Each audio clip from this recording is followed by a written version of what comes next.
Welcome to the Daily Boogie.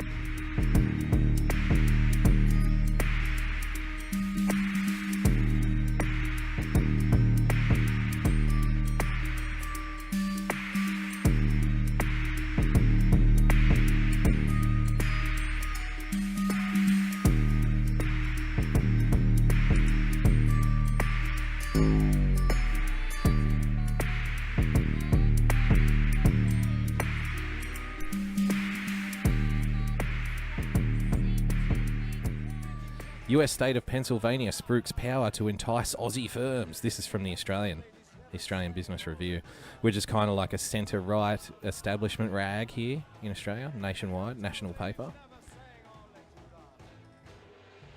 The state of Pennsylvania has sought to poach Australian companies with a promise of, quote, abundant energy, sparking renewed warnings from Australian business leaders that the nation risks losing jobs to offshore rivals unless it tackles its energy problems. Hallelujah. Australians pay far too much for energy. We are one of, if not the most resource-rich nation on earth. We have an abundance of cheap energy sources, and we refuse to use them to their full extent because... Why? Because of ideology. Right? That old thing. Yeah, batteries, please. I mean... Elon Musk is building a battery here in South Australia because they literally blew up, like, I'm not even joking, they literally blew up coal-fired power stations a couple of years ago to go like full renewables. We're going full renewables, and they made like a big PR campaign about it, right? Had the cameras there, look at us blowing up our power stations, how good's this? And then it's been like rolling blackouts. Australia now pays 3 times the amount for energy that America does. 3 times. And, you know, some people have been saying all along, okay, if you want to go down this renewable path, so be it. But, you know, there are consequences that go beyond putting out nice little green pamphlets saying what a wonderful thing you're doing for the environment.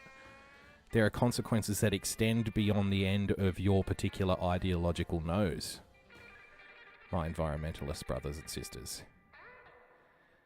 And, you know, these are consequences that perhaps one may not be focused on if one is so inclined to be completely involved and engrossed and ensconced in one little slither of one section of the economy, i.e. renewable energy.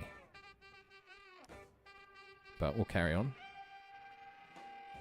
A high-powered delegation from Pennsylvanian government headed by Dennis Davin, the state's Secretary for Community and Economic Development, visited Australia seeking out large and medium Australian businesses and plugging his state's energy advantages.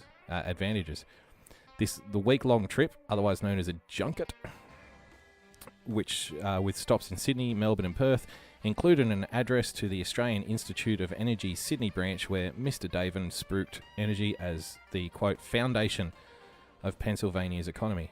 And to be fair,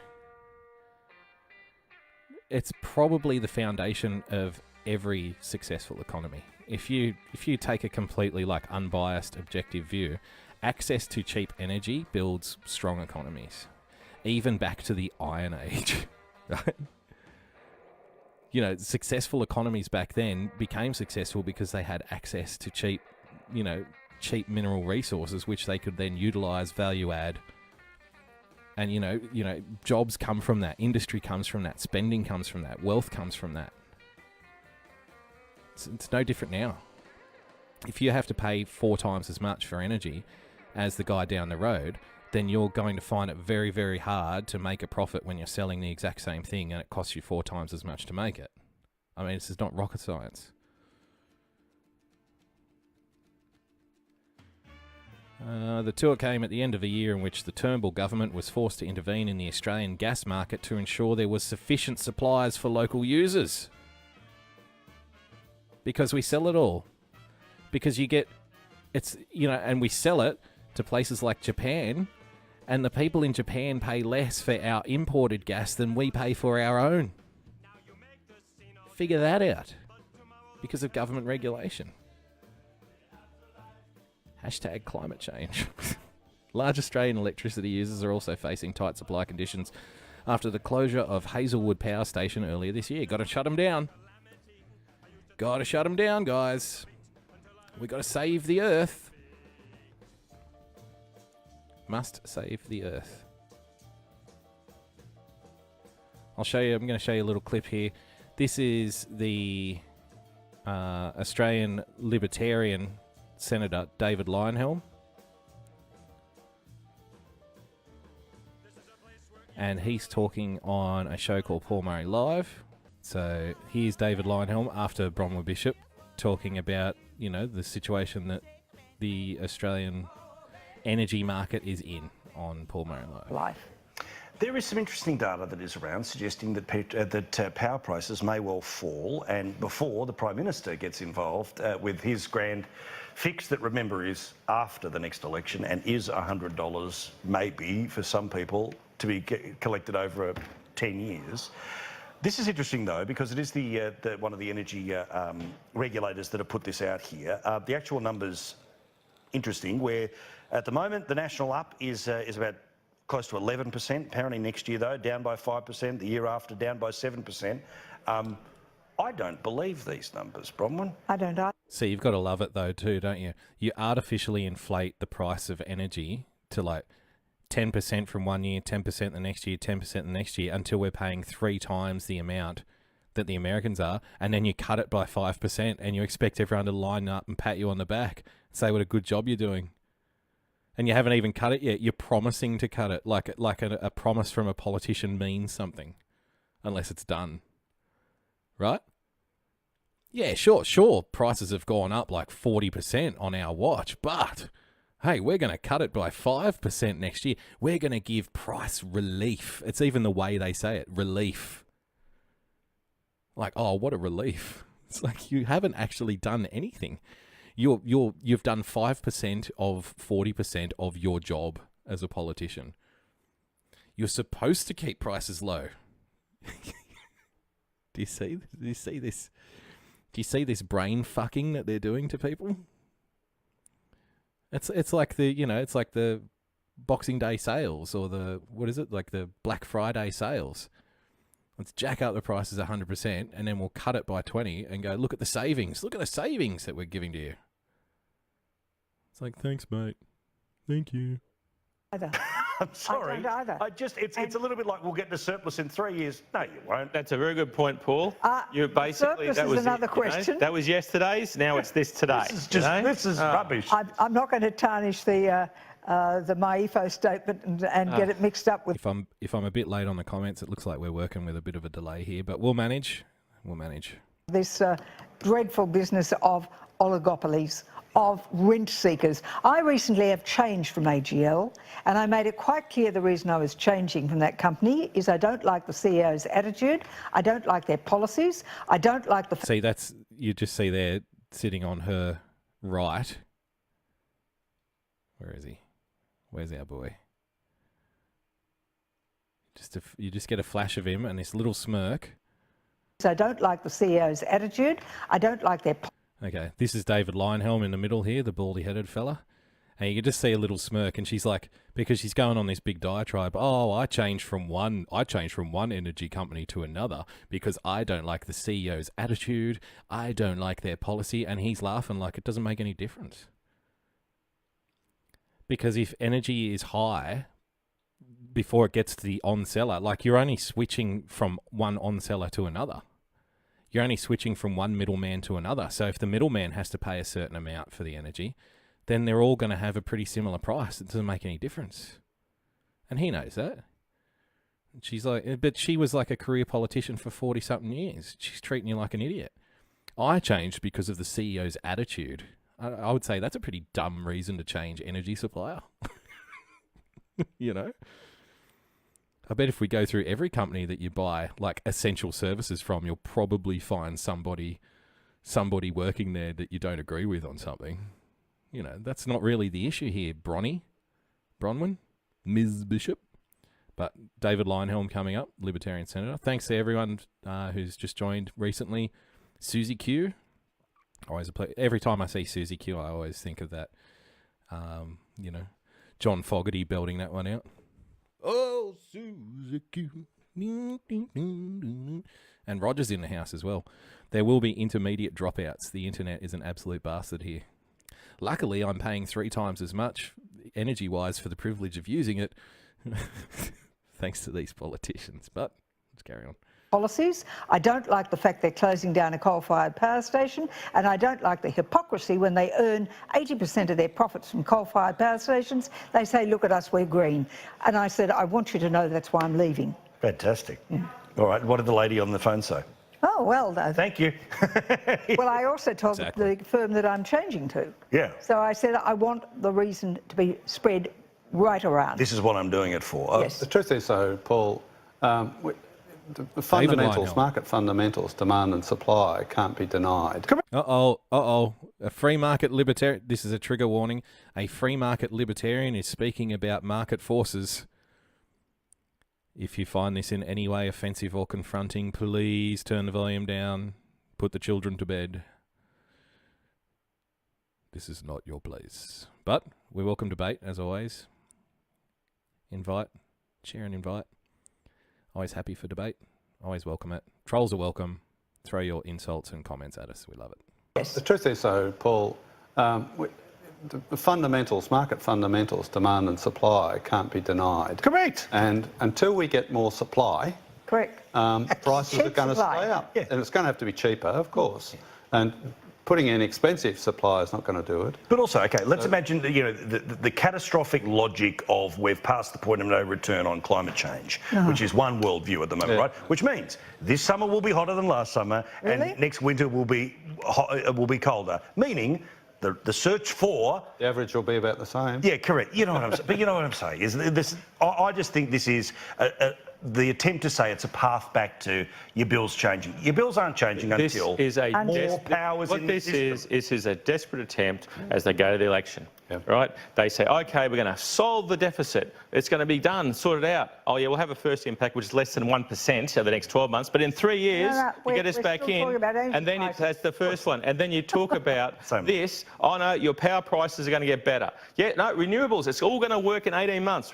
Really? OK, what a load of rubbish. But it won't happen unless you re-elect us next time. And what will be the next one they come up with? They'll just keep on doing this. This is a funny one for me. I don't know if you've heard this. The New Zealand government recently came out, ladies and gentlemen, and stated that we're setting a renewable energy target and we're going to be, X amount of renewables by the year 2050. And they got all the pats on the back from the people in the media. Yes, well done, very good of you.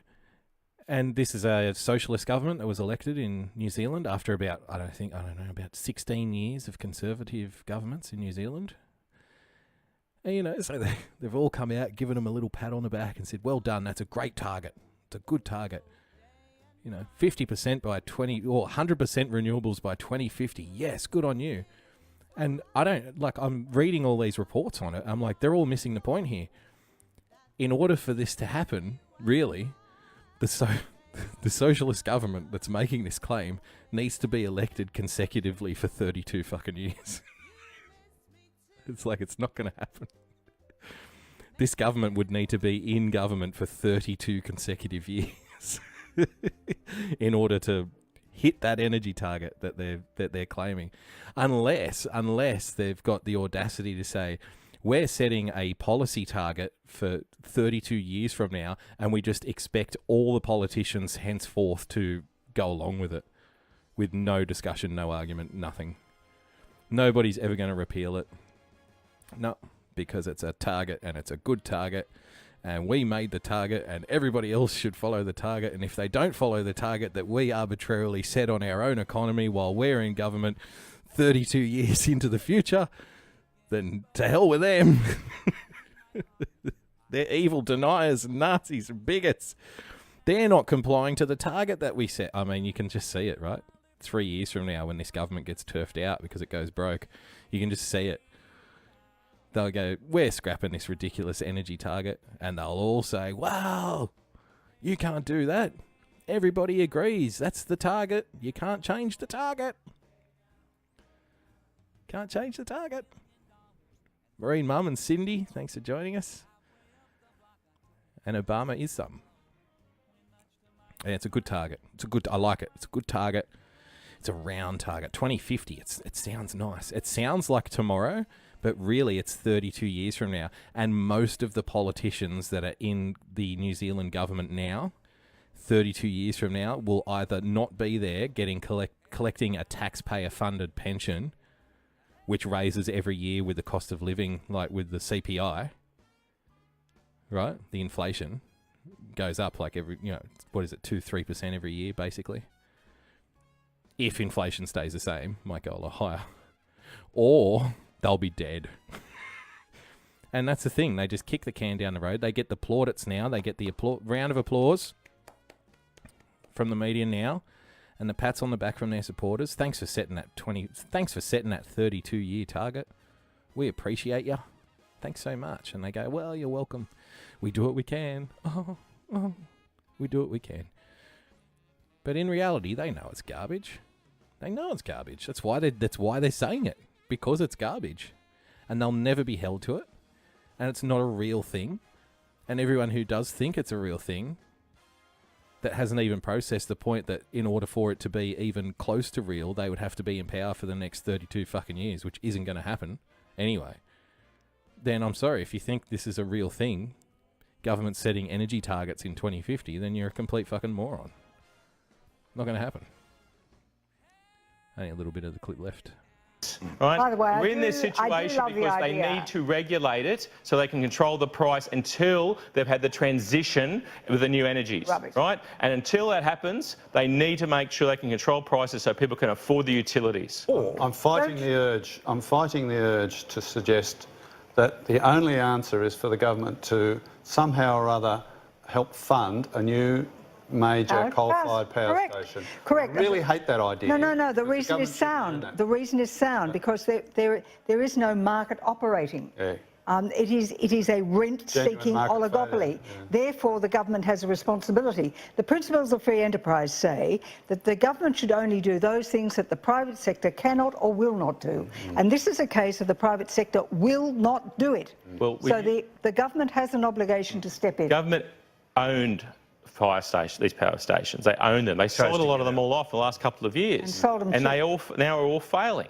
Right? Because they're failing is because the owners of those companies now, those private... No, see, he's wrong. They're failing because they were always failing. But, the taxpayer takes it upon themselves. And I'm not one for, like, taxpayer-funded stuff. Don't get me wrong. Just personally. But, things like electricity and stuff, they're essential services. So there is a place, perhaps, for a certain level of public ownership in these matters, which I'm not denying. Roads, for example. I don't want to pay to drive on every single road.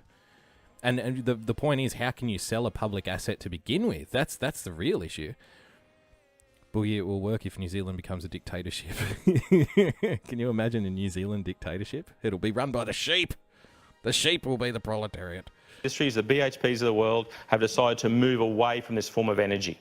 And that's the thing. They're moving away from it. So they may have bought them a few years ago, and we basically have used that money to have an idea where only the states are the ones that are now investing in that and being involved, when the rest of industry is moving away from it is crazy, because it'll just waste money down a hole when the rest of industry and the rest of the world is moving away from it. That is socialist rubbish. It's not really moving away. There is a tendency at the moment to believe that gas is going to substitute for coal. Short term maybe for a while, but long term Australia has 1,000 years supply of coal. The idea that we can just turn it off and forget about it and leave it there and it'll never be any use to us ananymore. Or just sell it overseas and not use it at home. Or sell it to the it's reserve it here. Ridiculous. Yeah. And don't you...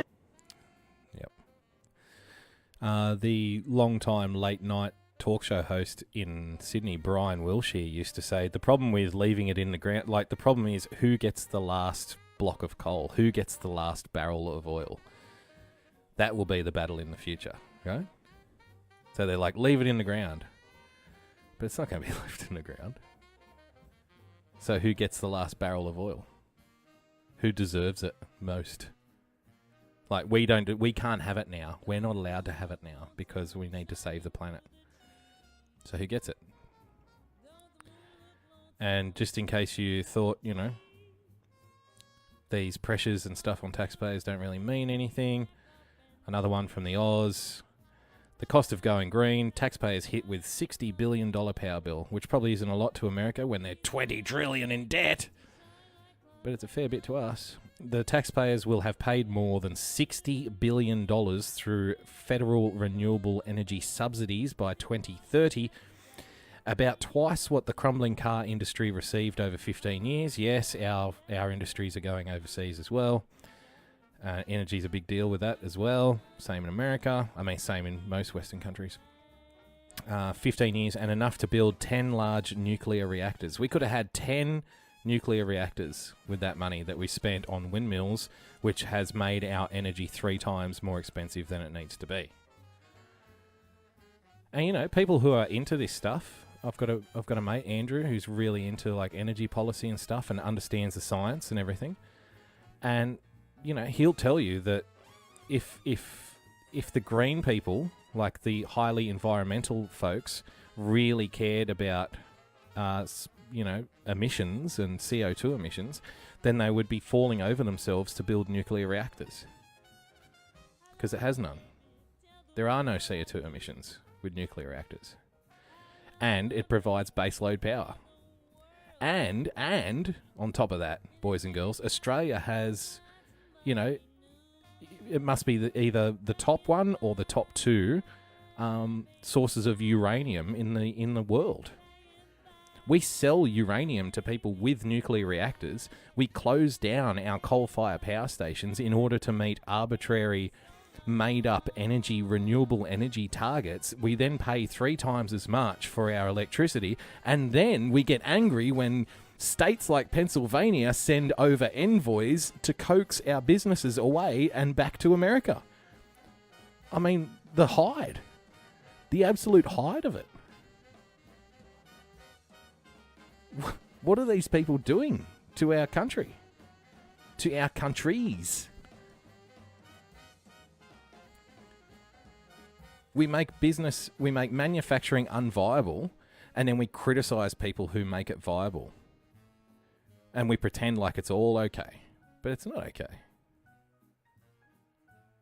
This is one of those wake-up moments. And, like I said in the beginning, Cindy, thanks. Welcome back. Thanks for joining us. And Imager, it's good to see you. Mucho problemo. Oh, sorry, I've missed a few of you. Thanks for joining us. Like I said in the beginning, some idiot generally rolls in at this point and says, why are you talking so much about America? And the point is because what happens in America intrinsically affects us. So if Donald Trump can loosen the shackles of access to cheap energy and bring down energy costs and coax manufacturing into America, thus putting pressure on our politicians to lower energy costs and, release the shackles of availability of cheap natural resources that we can use for energy, thus trying to keep our businesses here. Guess what? That's competition. That's what we want. That's good. So if you're one of these idiots that wonders why someone with an Australian accent is so concerned with an American energy policy, that's why.